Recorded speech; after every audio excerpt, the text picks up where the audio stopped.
Student, তোমরা যারা ক্যালকাটা ইউনিভার্সিটির আন্ডারে 5th সেমিস্টারের ছাত্রছাত্রী আছো এবং তোমাদের রাষ্ট্রবিজ্ঞান সাবজেক্টে অনার্স আছে, তোমাদের জন্য আজকের ক্লাসটা খুবই গুরুত্বপূর্ণ। আজকে ক্লাসে তোমাদের ডিএসসিসি 12 পেপার অর্থাৎ ওয়েস্টার্ন পলিটিক্যাল থট 1 এই পেপার থেকে 100% কমনযোগ্য সাজেশন নিয়ে আলোচনা করব। এছাড়া এই পেপার থেকে আজকে মোস্ট ইম্পর্টেন্ট দুটি বড় প্রশ্নের উত্তর নিয়ে আলোচনা করব। তাহলে আজকে 100% কমনযোগ্য সাজেশন তোমরা ডিএসসিসি 12 পেপার থেকে পেয়ে যাচ্ছ। এছাড়া মোস্ট ইম্পর্টেন্ট দুটি বড় প্রশ্নের উত্তর, যে দুটি প্রশ্নের মধ্যে থেকে একটি প্রশ্ন তোমরা পরীক্ষায় অবশ্যই কমন পাবে। চলো আমি তাহলে স্ক্রিন রেকর্ডের মাধ্যমে দেখাচ্ছি, তোমরা দেখে নাও। প্রথমে আমি সাজেশনটা আলোচনা করব, তারপর মোস্ট ইম্পর্টেন্ট দুটি বড় প্রশ্নের উত্তর। প্রথমে তোমরা সাজেশন দেখো, তারপর প্রশ্নের উত্তর নিয়ে আলোচনা করব। তোমাদের সিসি 12 পেপার, সিসি 12 পেপারের নাম হচ্ছে ওয়েস্টার্ন পলিটিক্যাল থট 1। এই পেপার থেকে প্রথমে দেখো মডিউল 1 থেকে বড় প্রশ্ন অর্থাৎ 20 নম্বর এবং 10 নম্বরের জন্য যে প্রশ্নগুলো তোমরা তৈরি করবে। প্রথম মোস্ট ইম্পর্টেন্ট প্রশ্ন, প্লেটোর ন্যায়তত্ত্ব আলোচনা করো। নেক্সট, ম্যাকিয়াভেলির রাজনৈতিক চিন্তার অবদান আলোচনা করো। থার্ড, অ্যারিস্টটলের রাষ্ট্রতত্ত্ব আলোচনা করো। আধুনিক রাষ্ট্রতত্ত্বে এর তাৎপর্য বা গুরুত্ব ব্যাখ্যা করো। 4 নম্বর, রোমানদের আইন ও নাগরিকত্বের তত্ত্ব আলোচনা করো। এই প্রশ্নটা এইভাবে অ্যাডজাস্ট করে আসতে পারে বা সেপারেট আলাদাভাবে আসতে পারে। রোমানদের আইন তত্ত্ব বা আইন তত্ত্বে রোমানদের অবদান বা নাগরিকত্ব সম্পর্কে রোমানদের ধারণা, এইভাবে প্রশ্নগুলো ভেঙে আলাদা করে আসতে পারে। এবারে পরের প্রশ্ন, প্লেটোর সাম্যবাদ সম্পর্কে ধারণা বিশ্লেষণ করো। নেক্সট আছে সংস্কার আন্দোলনের রাজনৈতিক চিন্তার তাৎপর্য আলোচনা করো। এই যে 6টা প্রশ্ন, এই 6টা প্রশ্ন মডিউল 1 থেকে কোনোভাবেই বাদ দেবে না বড় প্রশ্ন হিসাবে। আমি তোমাদের আজকের ক্লাসে এই প্রথম দুটো প্রশ্নের অ্যান্সার কিভাবে লিখবে তোমরা, এই দুটো প্রশ্নের অ্যান্সার আমি তোমাদের দেখাবো। আগে সাজেশন দেখে নাও। এবং এক্সট্রা যে দুটো প্রশ্ন এখানে দেওয়া আছে এটাও ইম্পর্টেন্ট, 10-এ আসতে পারে। অ্যারিস্টটলের সংবিধানের শ্রেণীবিন্যাস। নেক্সট আছে দেখো রেনেসাঁসের রাজনৈতিক তাৎপর্য আলোচনা করো। এবার 5 নম্বরের প্রশ্ন মডিউল 1 থেকে দেখো যে প্লেটোর ন্যায় বিচারের তত্ত্বের মূল বক্তব্য। নেক্সট, মধ্যযুগীয় রাজনৈতিক চিন্তার প্রধান বৈশিষ্ট্য। নেক্সট, ম্যাকিয়াভেলির চিন্তায় ধর্মের ভূমিকা। নেক্সট, রোমানদের আইন তত্ত্ব। নেক্সট আছে দেখো অ্যারিস্টটলের সংবিধানের শ্রেণীবিন্যাস।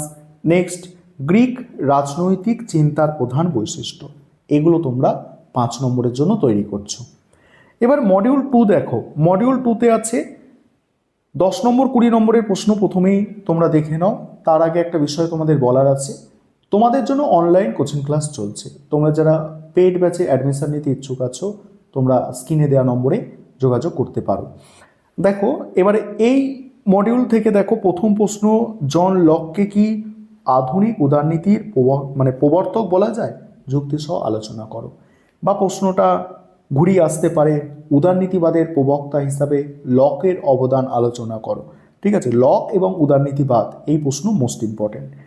তারপরে বোদার সার্বভৌমিকতার তত্ত্ব আলোচনা করো। নেক্সট, রুশোর গণতন্ত্র ও জনসার্বভৌমত্ব বিষয়ে ধারণা আলোচনা করো।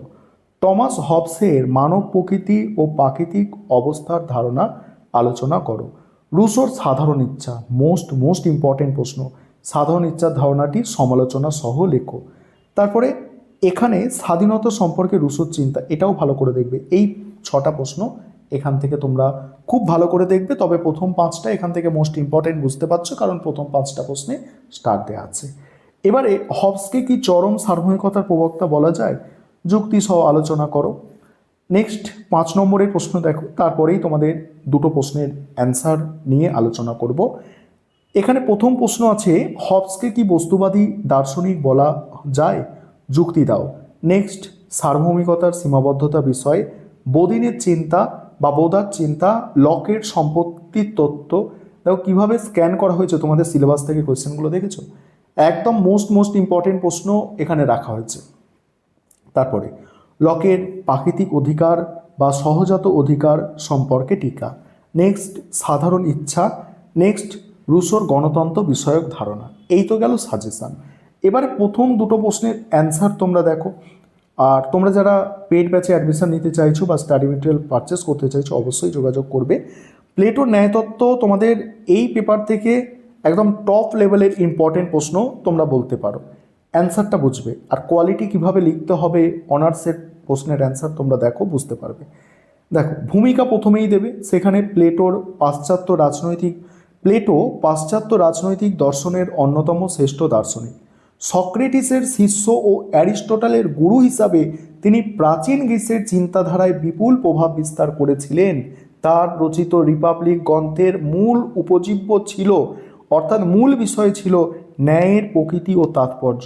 তিনি ন্যায়কে কেবল একটি আইনি বিধি হিসাবে দেখেননি, বরং একে নৈতিকতা, কর্তব্য এবং সামাজিক সুবিচারের সর্বজনীন নীতি হিসাবে ব্যাখ্যা করেছেন। প্লেটোর মতে রাষ্ট্র ব্যক্তি জীবনের বর্ধিত রূপ, তাই রাষ্ট্রে ন্যায় প্রতিষ্ঠা হলে ব্যক্তি জীবনেও ন্যায়পরায়ণ হয়ে উঠবে।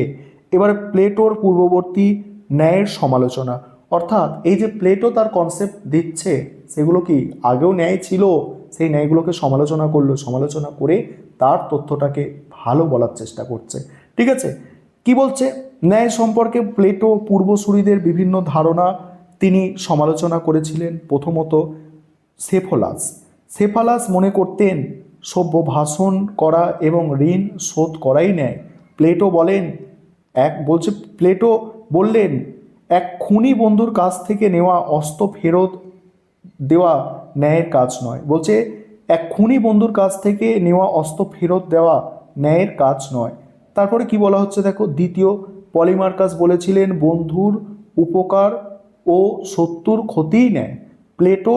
প্লেটো এর বিরোধিতা করে বলেন শত্রুকেও ক্ষতিসাধন করা অন্যায়। তৃতীয় থ্রসিমিকাস ঘোষণা করেন শক্তিই ন্যায়, অর্থাৎ মাইট ইজ জাস্টিস। প্লেটো এটিকে বিপজ্জনক মতবাদ হিসাবে আখ্যা দেন, কারণ এতে সমাজে অরাজকতার সৃষ্টি হবে। চতুর্থ গ্লোকন বলেন ন্যায়ের ধারণা কেবল সুবিধার জন্য। প্লেটো বলেন ন্যায় আসলে অন্তরের নীতি, কেবল সুযোগ সুবিধার ব্যাপার নয়। এই পূর্ববর্তী তত্ত্বগুলিকে খণ্ডন করে প্লেটো একটি নতুন ও মৌলিক ব্যাখ্যা তুলে ধরেন। এবারে প্লেটোর ন্যায়তত্ত্বে কি বলা হচ্ছে? প্লেটোর মতে রাষ্ট্রের 4টি নৈতিক গুণ প্রয়োজন: প্রজ্ঞা, সাহস, মিথ্যাচার এবং ন্যায়পরায়ণতা।